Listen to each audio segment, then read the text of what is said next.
Okay, the beginning of Module 3. Where are we? Module 3.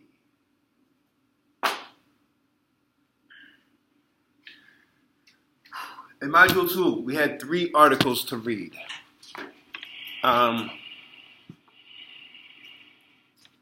Two of them were about public schools. One of them was about food. How many of those 3 did you read? Which one didn't you read? The last one. Okay. Thanks for your honesty.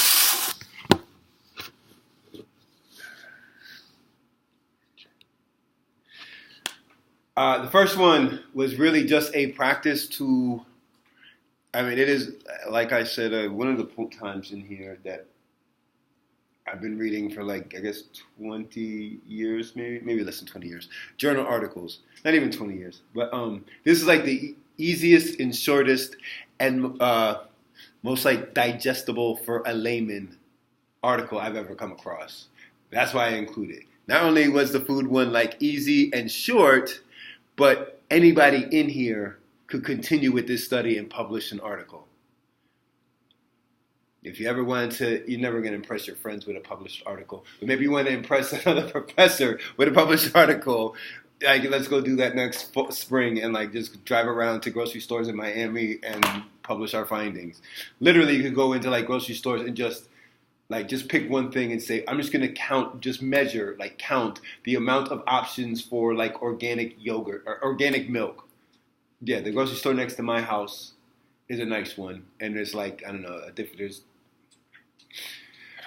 the package that's red. There's a package that, there's probably 5 different types of organic milk. And I bet if you're in Serranos in Hialeah, I bet you there's less options for organic milk. So as milk as the variable for figuring out the healthy options in a neighborhood grocery store, we can actually measure by just counting, some piece and keep it consistent throughout.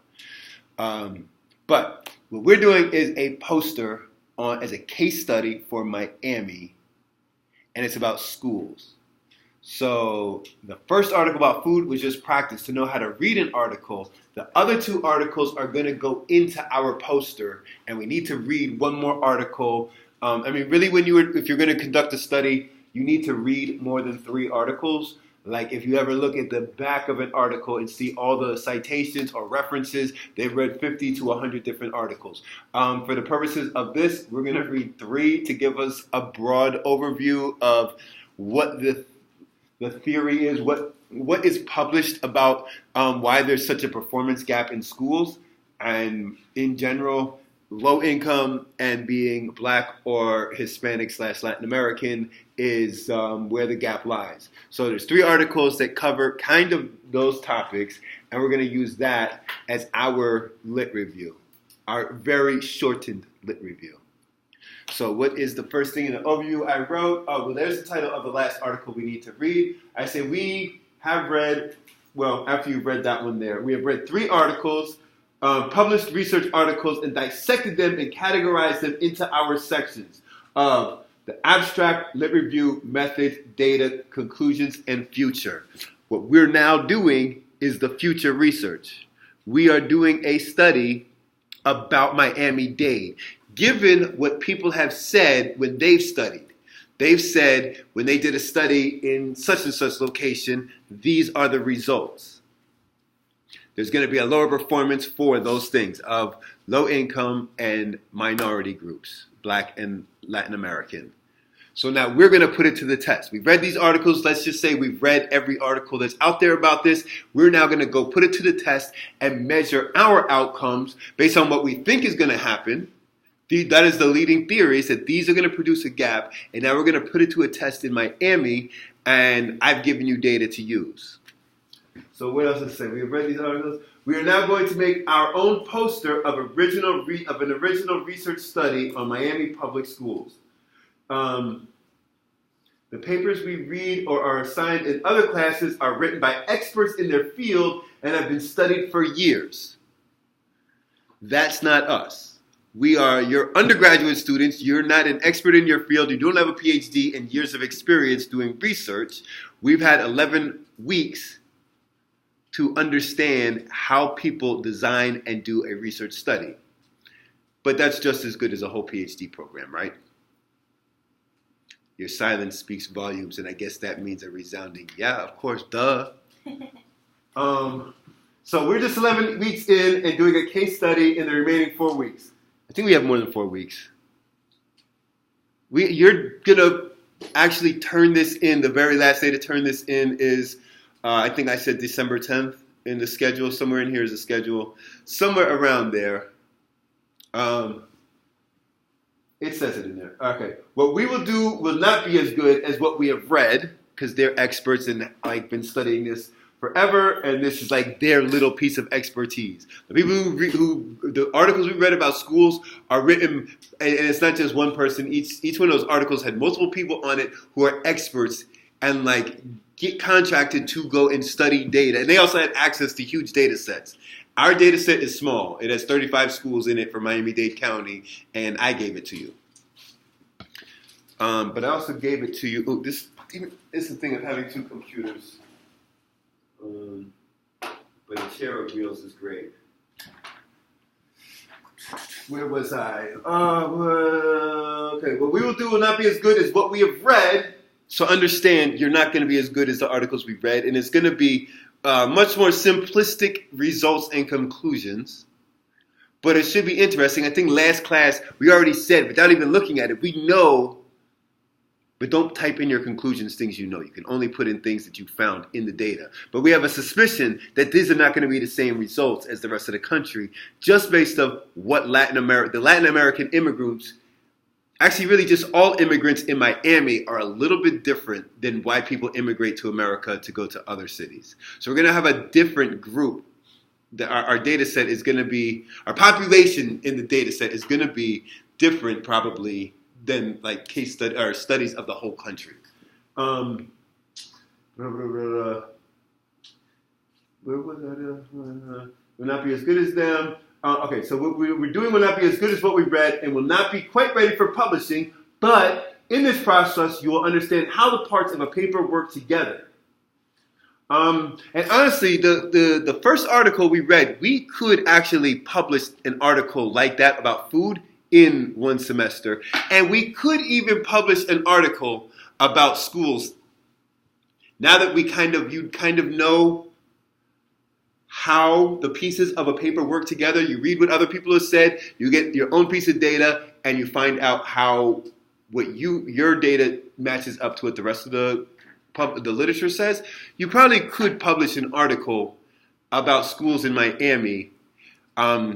An easy one is a lot of articles about is just testing the if like charter schools are meeting what the goals are, because everything is kind of stated for you. They're trying to meet these goals, and they're saying they, like every charter school, in order to get the money, they say they are. So you can go back up and test it of just seeing what the public school system is funding and are they actually meeting that. And that's not the hardest paper in the world to publish.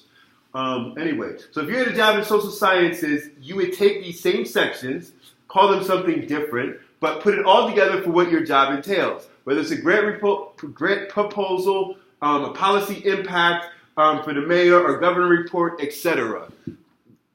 They're going to want to know in any of those cases. I mean, if you're doing a grant proposal, you got to state the case of why you need to get some grant for some nonprofit. So say it is for some school program, you need to do these exact same type of things and say what all the literature has said, and then state why there's a void and how you're going to fill it. With this money, you still get data. And so with this money that you would get for the grant, you're going to then be able to fill this void that's in the data.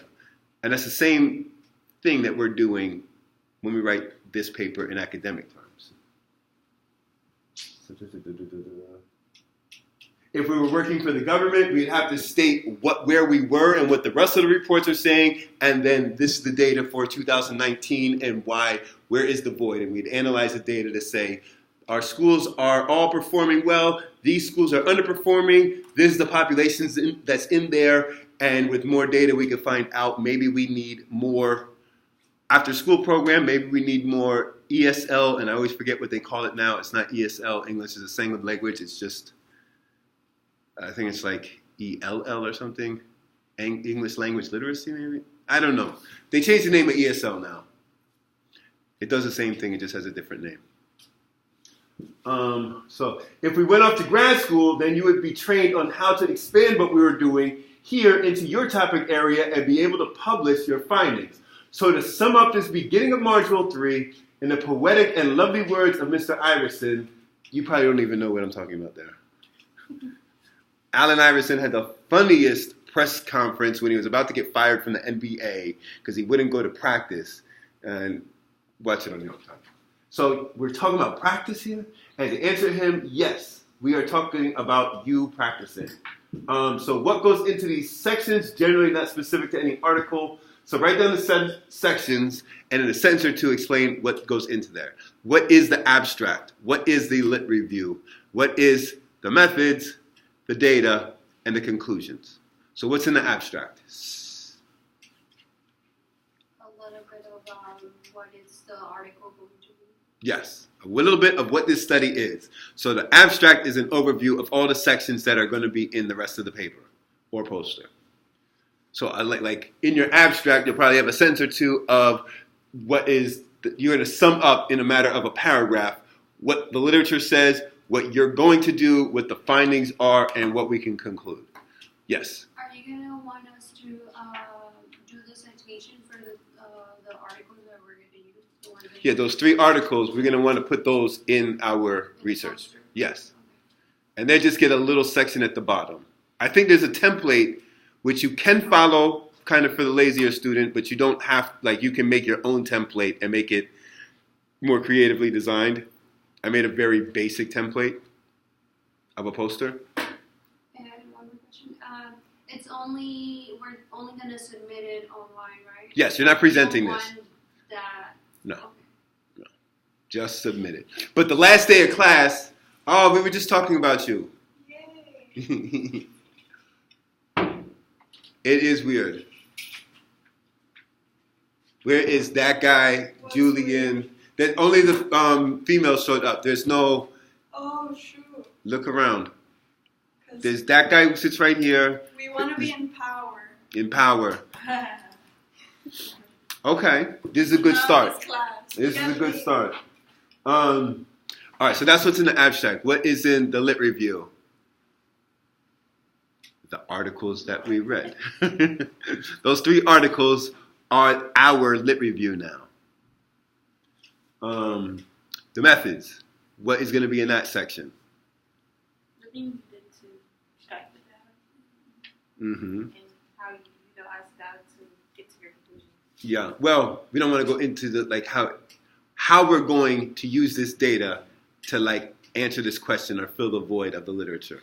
They're saying, so if the literature is saying that there's a performance gap in Black and Latin students and in low-income students, our data is we're going to gather data that has these variables, in the data I gave you, there's 2 constants and 5 variables. We have low income and we have minority.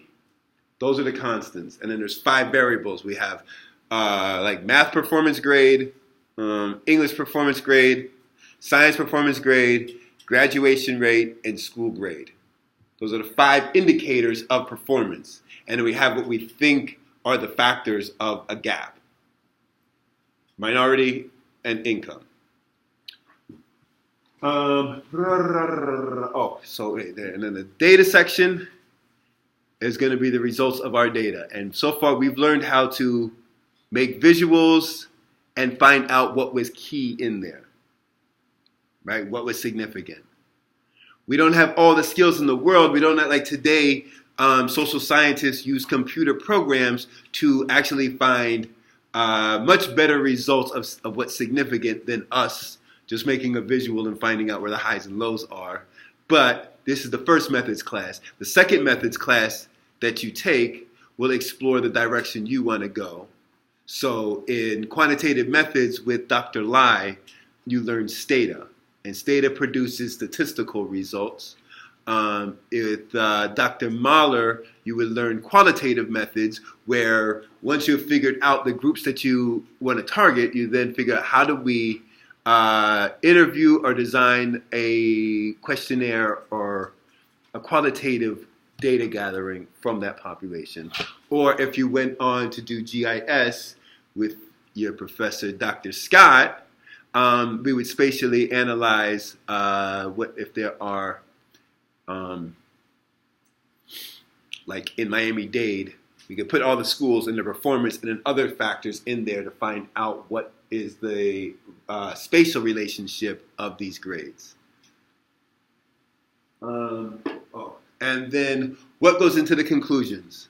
This is the part I think we've never touched upon this whole semester. We've done everything except for look at how to make conclusions. And I've also said conclusions are like the most anticlimactic part of a paper. What is in there? Based off of all the data and research, you get to the conclusion of Oh, word? Main point, what important things what worked and what didn't work from the or the results. Yeah, but it's not just like your data analysis part has results in there, and that's what like would be the key findings. So every time we made what is significant, that's not a conclusion, that's just a finding. If we take those results of what was significant and then we pair it with what the lit review said of what we should find. The lit review says what we would expect. Our data results says what we actually found. The conclusions is matching up what we would expect with what we actually found. That's what the conclusions are. But they're kind of usually self-evident, so I don't know, the conclusions aren't the most exciting part. Well, at least to me. I kind of like the methods and the data the best.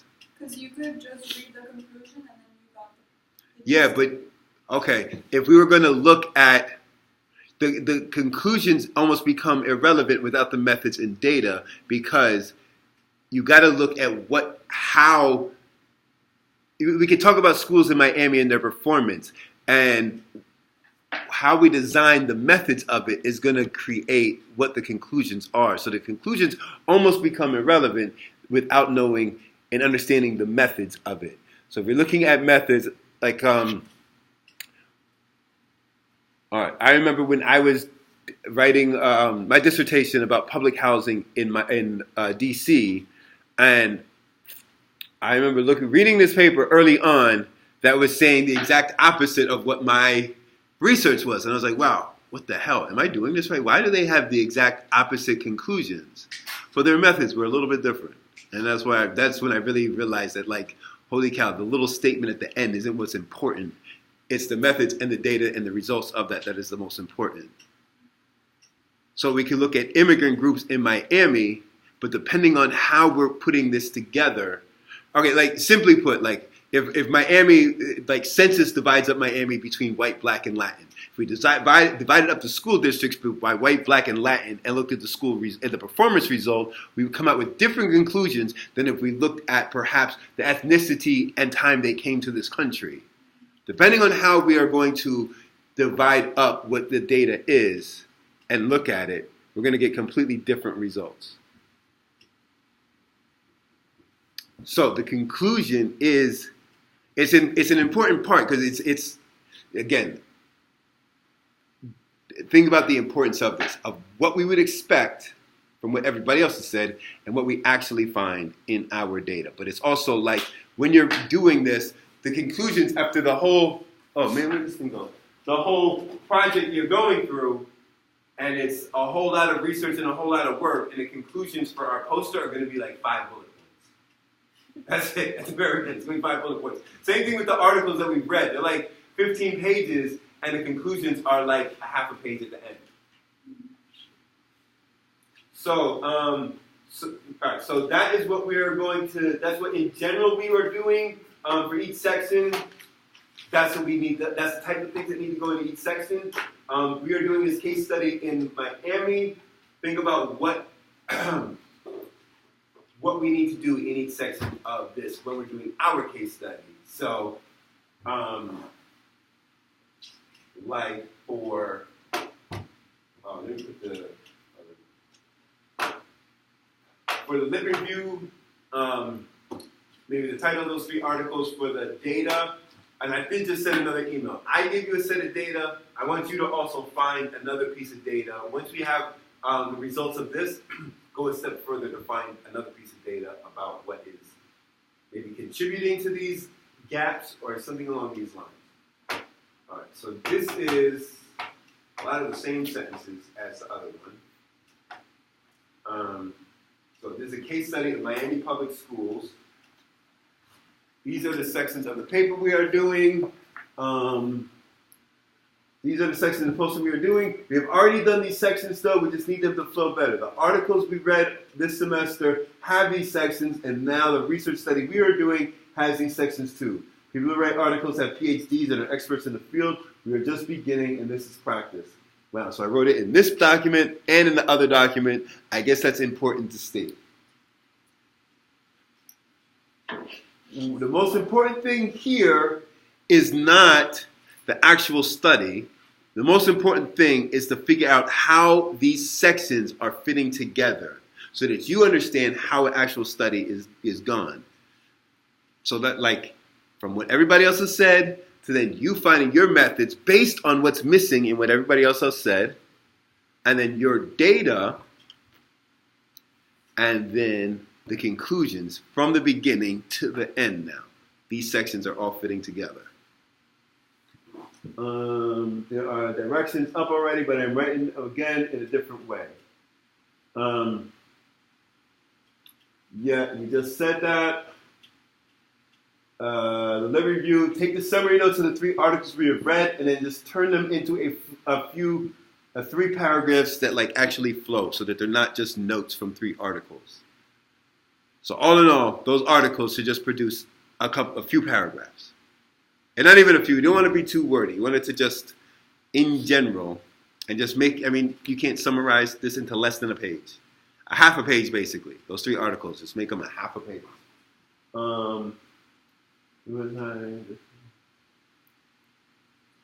The methods is about a paragraph about where the data is from and what we're going to do with this data and the logic behind it.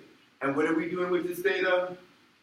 Okay, hold on. Let me get to that 1 second. Data is a nice table, the visuals, and what is significant in the findings. Right? It's sensitive to about each visual and what we should be looking at. So this is a poster. It shouldn't have a whole wordy data section. The data should speak for itself. Now, like I said, the whole first 5 weeks of this class, when you're looking at the data, we have like 3 different things. The words you're writing, the actual table, and the visuals. I can't stress enough. Make visuals that help the reader to understand what your point is. So, things like, remember when we did anybody do the pie chart for white, black, and Latin in Miami? Or like if we're doing this about schools, we wanted to, like wherever you're seeing the biggest contrast, you want the visual to show that. If it's just like everything staying the same over time, that's not a very good visual. If you're looking at it and not quite seeing the variation, then that's not a good visual. You want to be able to see the contrast.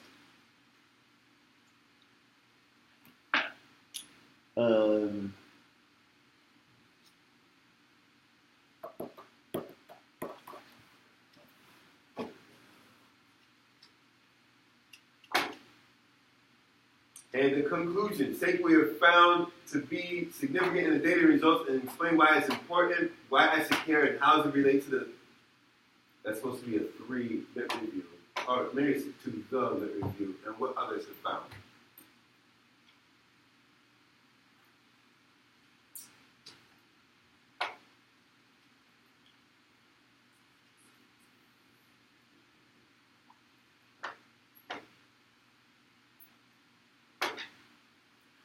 One thing, when you go like on YouTube and say, make a research All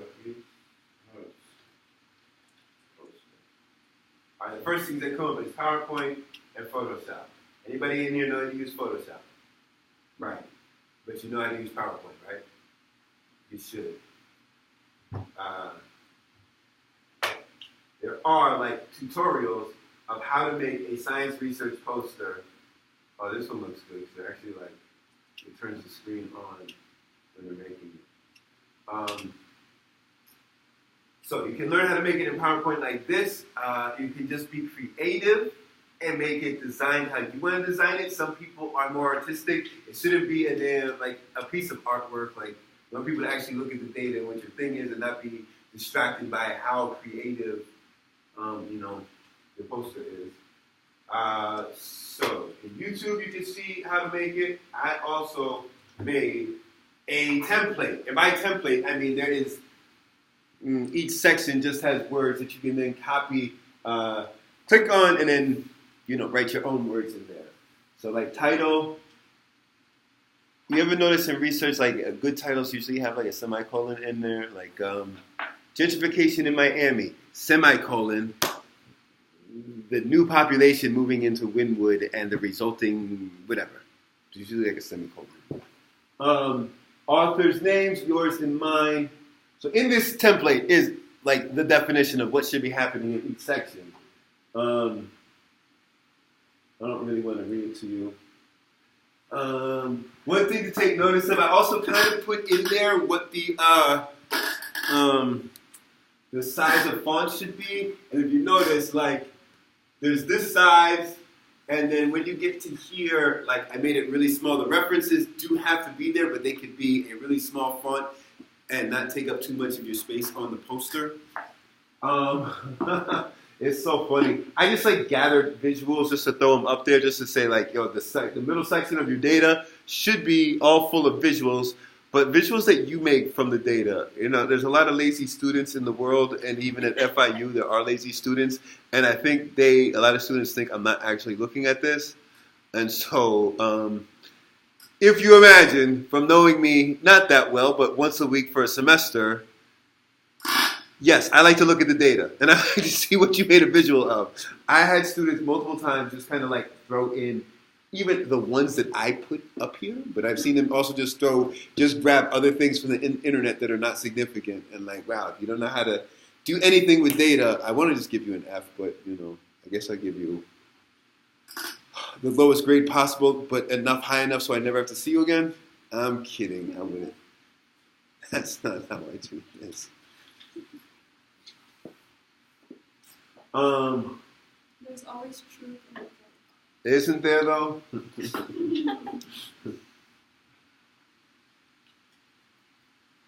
So yeah, I mean, read these sections and they, you just kind of fill in the blanks or not even blanks, just fill in the spaces that I provided for you. But for right now, we need to just fill in that lit review section. And we have 3 articles, 2 of which you're supposed to have read, but you'll get around to it. Yeah. And then 1 more that I just added just now. Yeah, the third one scared me before class. It's scared? Oh, the one I just sent. No. You're not behind, and it's not anything to stress about. In total, this is worth 40% of your grade, which also sounds intimidating, but like, it's also not. Like, we have 5 weeks to do this, and it would be hard to get less than a 75 on this, to get 30 out of 40. Students definitely have, like, throw in, like, just random visuals from the internet that have nothing to do with our data, and you can easily, your grade can start to fall down. But, like, Module 2 was, a big part of this thing. So then if you just take what we did in Module 2 and summarize it into half a page, that's not asking too much, and then take the data I gave you and make visuals like we learned how to do in Module 1, well, then you're almost there. And I say, if you just did that, like, you're already like at a 30 out of 40. Just take the 3 articles and make it into a half a page, which every other professor on this campus is going to make you write a 10-page paper. I'm going for the half a page paper. You're welcome. And take the data I gave you and make some visuals out of it. And we're almost there. It's really not that hard. Yes. I have a question. We can add quotes from the other research Oh, that's wonderful to do. That's such a good thing to do. And I did it. It almost becomes a visual of its own. Like when you see, if you read in like the New Yorker, right? Like there's some long article and you don't know if you want to read it, but you see like, it's all in like 12-point font, but then you see something in like 24-point font, a quotation from the article like, and then Mr. Trump asked me to do this, this, and this. And you're like, oh, wait a second. I want to read this article. What did Mr. Trump ask you to do? Or whatever. Oh, just a quote from the article? No. That you're already citing in your lit review? No. This is not. Yeah, no. You got your references, and we know everything in here is coming from those articles. Okay, so it's fine. You can just put a quotation. Oh, you mean in your lit review? Yeah. Oh, in the lit review, you want to actually quote something. From the second article. Yeah, then you need to just put that person's last name here. Posters don't really need to follow the format of a paper. But just next, if you're actually quoting something, just say which article it did come from. But putting a quotation, like say across here or something like that, that's in a bigger font. That one student did that, and I was like, "Oh my God, that's such a good idea." Like the articles I actually read in like the Atlantic or like the New Yorker or I don't know what else do I read. I would say the Economist, but I never read the Economist. Do you read? Does anybody read any like? So you said it's a good idea. If you read an article, not a journal article, but an article in a magazine better than Vogue. I don't know, like, I read Atlantic and New Yorker. I don't know what you read, but they have like a quotation a lot of times to make you want to read the whole article. Yeah. But like, if beyond like the actual headline, middle of article, they'll just be like, okay, like, somehow Miami used to have like 25% of the schools got an F grade, and now there's no schools with an F grade. So if in the middle of the article, Miami has turned it all around and there are zero failing schools now. Well, now maybe I want to read the rest of this. How did they turn it around and there's no F schools? Is Miami Public Schools doing that good now? Maybe? Isn't it? So you look around and you see the students are coming out more informed and more prepared it's now? Work. I feel like it's baby work, so you gotta get, like, there's no way you can't. Like, if you show up and you do something, there's no way you can fail. It's a big scam, eh? Yeah. When do you take, all right, they don't call it the FCAT, but it's the same damn thing. They just changed the name of it. But when do you take this? Definitely start again. Right, but for high school, in 10th grade. Yeah. Well, now we do the opposite. Yeah, I know, but it's the same thing. It just has a different name. But, this isn't the reason why no schools are failing, but this does exist. So 9th grade almost becomes like a probationary time. So a lot of students who leave school will go to this other school at the end of 9th grade if they think that that's going to mess up. If the school thinks they're going to mess up their grade. There's students who don't make it to 10th grade. They're in some other school away from your school. Yeah. There's like the school for failing students. And they're just like, all right, we're going to sacrifice this one school. And they'll just be on the federal system while the rest of these schools all can pass. That's like Green Springs. Yeah, I don't know what they're called, but it's like 2 of these schools that like you get sent to at the end of 9th grade so that you don't mess up your 10th grade performance. Something like that, yes. Yeah, that's funny, but it's also not funny. It's really sad, and this is the tricks that we've created. Whatever. Was I going to say something else? I don't know. You had a question? No.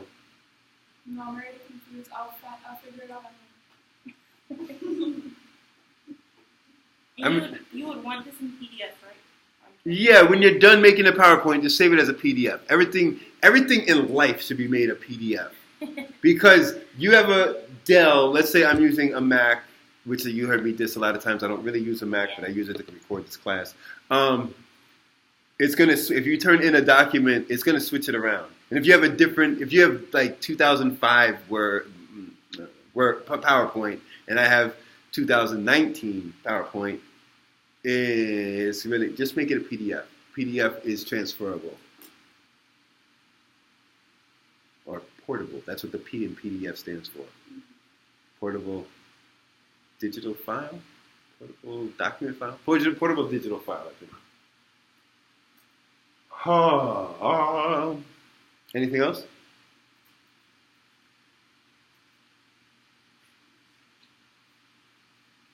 Okay. So we're all done here. Everything's clear. One more question. Go. The future research, that's where you said you want ask what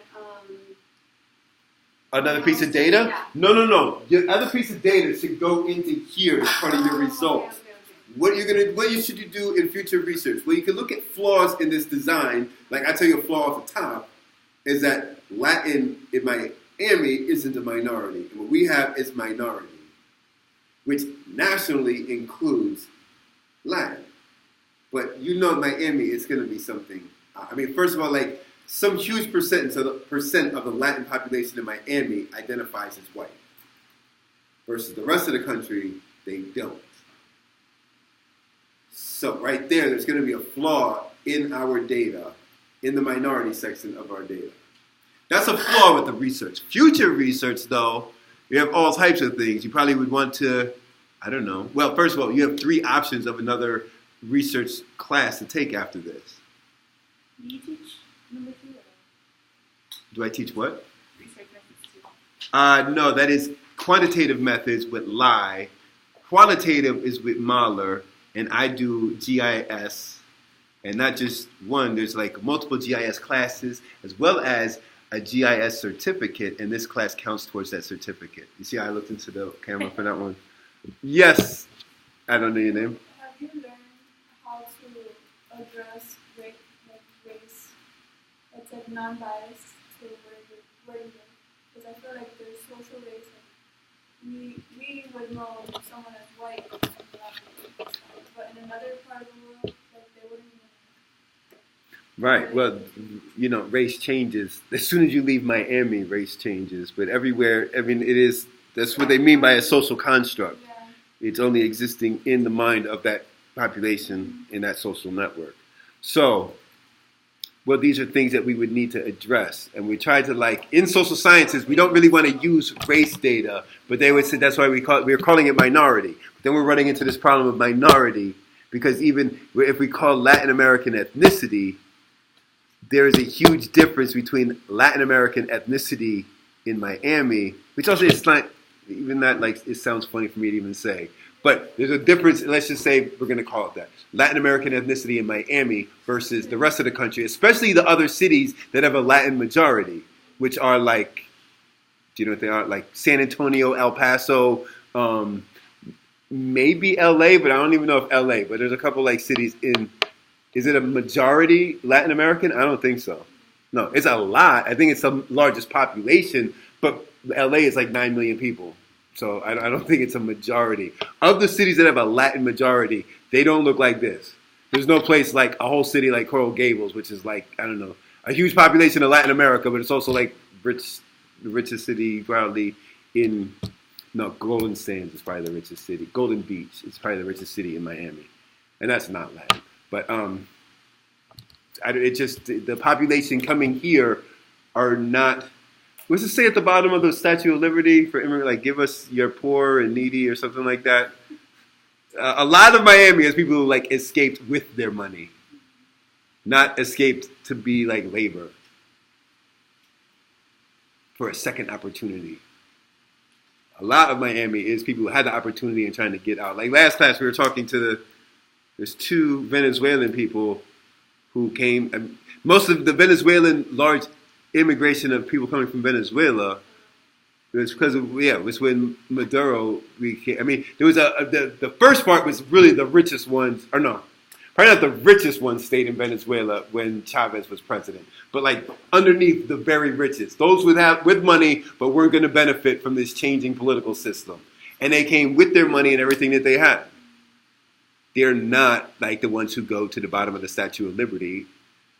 I forgot what it says, but it says like, we'll take your poor people. Yes. The last article that we need to read is where you added in this, right? Yes. But you don't want any of the other articles that we did, right? No. Don't do that. Just include it into our lit review. Yeah. Yeah. And just include the info, what is significant in that article into this poster. So yeah, if we like maybe in the future research, maybe think about, you could even add in how you might take this for the next class that you take in methods. Qualitative research, maybe you want to interview, go to like a PTA meeting. What's that thing in qualitative methods? Like a silent observer? I forget, it's been forever since I've taken a qualitative methods class. Participant observer, I think. I don't know. You just sit in like a PTA meeting and you just take notes on what is happening. That's qualitative research. What did you say? No, I mean, maybe it was right, because it's not like it's some unique scientific term. It's a regular term that you would know in regular language. The observation participation? I don't know. If you take class with Martel, you'll see what that is. Maybe you want to interview like students who dropped out of school, or maybe students who do well in school, or maybe interview a principal. Like if there's a school like that's exceeding our expectations, like it's low income but it's doing great, maybe you want to find out, like go and talk to the people in there. Yeah, I mean ethnography, but I mean qualitative research. Ethnography is included in qualitative research, but there's a lot of other methods of qualitative research. If you did quantitative research, maybe you want to gather all the data possible and just shove it into this program and find out what is the variables. And if you did GIS, well, we got all kinds of fun things we could do to gather up more data and find a spatial relationship of like, well, maybe this failing school is next to like the chemical sewage waste plant or something like that, and kids can't concentrate because they're losing brain cells every day. I don't know. We'll find out.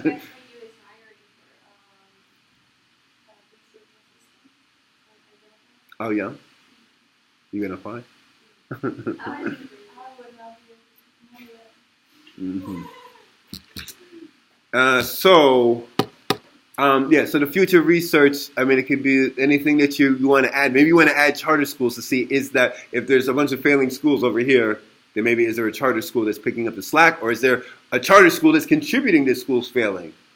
Which they talk about, people were realizing it, but it's starting to become public knowledge of like a charter school tends to take away the best students that would be going to some other school. So then what happens to that other school is what they're left is with the students who couldn't get into that charter school, and that public school just becomes even worse. A lot of times it's what happens to charter schools. Yeah. So maybe in your future research, we're not doing it here, but maybe you want to add that into your future research. I mean, is that whatever you're thinking. Reminds me of my high school. Cohort has like the reputation of the worst football team. Yeah. And then like good football players will like be new to the school, and then like in 2 weeks they'll transfer to like somewhere. Oh, okay. Wait, which school did you go to? Cohort. That's by here. Don't I pass that sometimes on the way to come here? I guess you don't know which way I come here. Yes, I see that school. Wait, 16th in Coral Way? No. 16, like 87th or something. No, like 92nd. Yeah. It's Yeah. 8, yeah. Yeah, something like right over there. I see it all the time. Not a good football team there. I don't think anybody has ever gotten for other sports, yeah. In the past semesters, I had students design their own research poster at the end of the semester.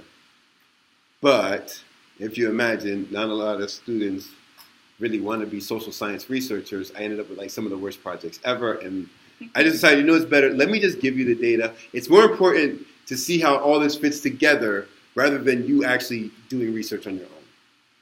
Go see how all this fits together and at least leave this class knowing that if you wanted to do it, you kind of get the basic bones of how to do it. And then if you want to do it in the second methods class, then go ahead and do it. But one thing that I so do not watch football. But one student was doing like the culture of football in Miami, in South Florida. And I was shocked at how many NFL players come from South Florida. I mean, the first little piece of number data that I thought of is like, I don't really watch football, but most of the NFL is black. Most of Miami is not black. Why the hell are so many people coming from here? And I just think of it as like, I don't know, Jamaicans and Haitians live in Florida. We don't play football. What the hell? Why are there so many football players that come from here? I still don't know why, but like, I guess when you leave Miami, there's like other places that really just think about football, I guess. I just don't think about football. I also just think of Miami being so Latin, and you don't see Latin football players. I think there was like one, they called him like Ocho or something. Can you say Ocho? I don't even think he's from here. Cinco. That's his name, Ocho Cinco. Right? He's not from here though, right? He's from like, I don't know, he's from somewhere else. I have no idea. I don't even know how to say his name right. His mama didn't give him that name, right? No. So he's Hispanic. I don't know. His name is like Ocho Cinco. It sounds pretty Hispanic. I have no idea. But I'm saying there's not many Latin NFL players. I can't even think of. I can think of that one that went to jail. I think he died. He committed suicide in jail. I assume he's Spanish, Latin American. His name Hernandez. That guy. Actually, I think he was even adopted too. I don't know. But anyway, that was a big waste of exploring what I used to do and never do again.